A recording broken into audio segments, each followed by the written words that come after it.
Hello বন্ধুরা, তোমরা সবাই কেমন আছো? আশা করি তোমরা সবাই ভালো আছো, আমিও ভালো আছি।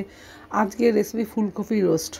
ফুলকপি লাগবে, লঙ্কার গুঁড়ো লাগবে, ধনে জিরের গুঁড়ো, এটা গরম মশলা, কড়াইশুঁটি নিয়েছি, টক দই নিয়েছি, নুন, ঘি, তেলও দিতে হবে, তেলও লাগবে। কড়াইতে জল দিয়েছি, এবার ফুলকপিটা ভালো করে ধুয়ে, ভালো করে ছাড়িয়ে ধুয়ে এবার এটাকে একটু ভাপ দিয়ে নিতে হবে। জলের মধ্যে একটু নুনও দিয়ে দিলাম। এই যে দুই পাশে আমি উল্টে পাল্টে ভাপ দিয়ে নিয়েছি, এরকম হলে আমি নামিয়ে নেব। আমার তেল গরম হয়ে গেছে, আমি এবার ফুলকপিটা ভাজা বসিয়ে দিলাম।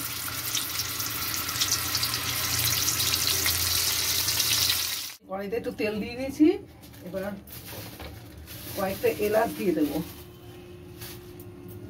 কয়েকটা এলাচ চিড়ে দিয়ে দেবো।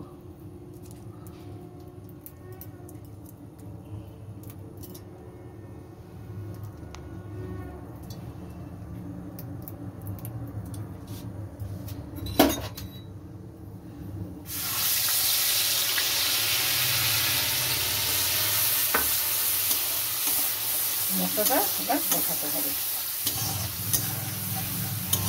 কিছুক্ষণ বসাবার পর আমি টমেটোটাও দিয়ে দেবো। আমি একটা টমেটো কেটে নিয়েছি, সেই টমেটোটাও দিয়ে দিলাম। দিয়ে এটাকে ভালো করে নেড়ে ছেড়ে টমেটোটাকে সেদ্ধ দিতে হবে।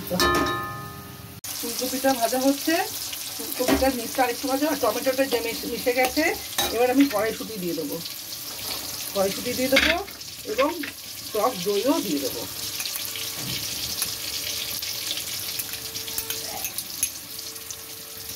দিয়ে এটাকে ভালো করে আবার কষিয়ে নেব।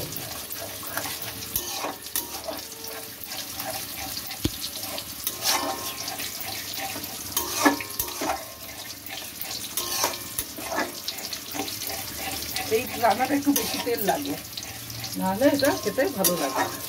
পুরো কপির ভিতর তো তেল ঢুকতে হবে।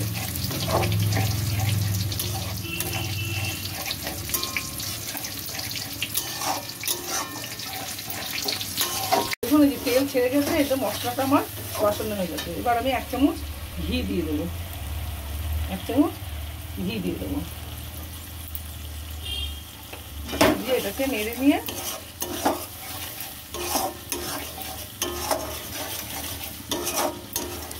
এটা আপনারা পেঁয়াজ রসুন আদা দিয়েও কোথাও, আমি নিরামিষ করলাম, এটা পেঁয়াজ রসুন আদা বাটা দিয়েও করা যাবে, আমিষও করা যাবে। এবার আমি ফুলকপিটা দিয়ে দেবো। ভাজা ফুলকপিটা আমি দিয়ে এবার এটাকে ভালো করে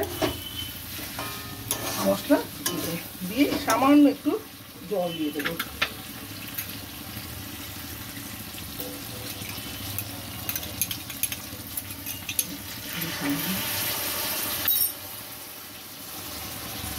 সামান্য জল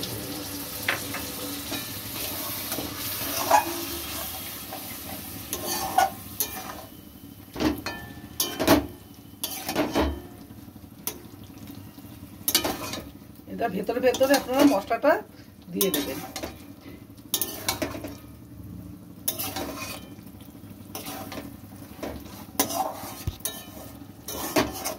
মশলাটা যতটা পাবেন ঢুকিয়ে দেবেন।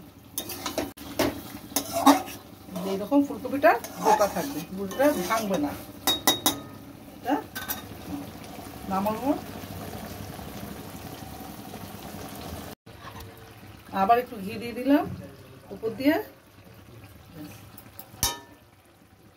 এবার আমি নামিয়ে ফেলবো।